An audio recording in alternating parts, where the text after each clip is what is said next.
So just to start with, I'll examine two of the key forms. So the first form to mention is the Norwegian Shipbrokers Association Sal Form 2012, commonly known as NSF 2012.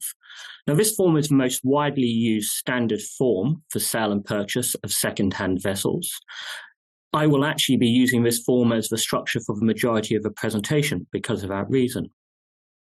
Its previous iteration, NSF 1993, was also hugely widely used and still occasionally used, but that is becoming increasingly uncommon.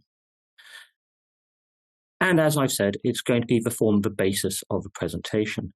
However, it is useful to note that in 2022, BIMCO released the ShipSal 22 form, and this included a mix of some familiar concepts from the NSF 2022 into a new overall structure, and very much with BIMCO's perspective of trying to set out the arrangements in a more chronological order in respect of how you would proceed from inception of the contract, inspection regimes, leading all the way up to delivery and then post-delivery obligations. Clause 9, encumbrances, is a particularly important provision, and this is, I would like to draw your attention to the second sentence of Clause 9.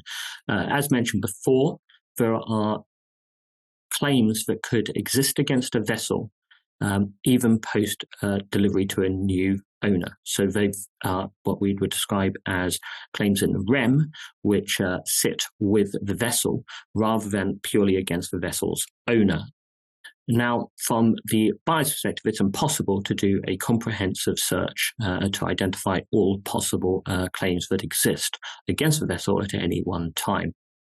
And so the indemnity here, the second paragraph, is very important.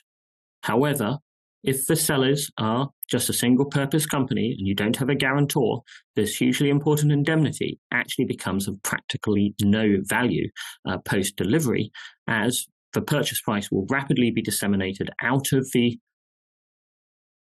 selling entity, and the seller will become a shell, or in fact cease to exist altogether. And whilst you may have an indemnity in contract, there is nothing of value or no assets to secure the claim against, making it pointless to proceed with a claim.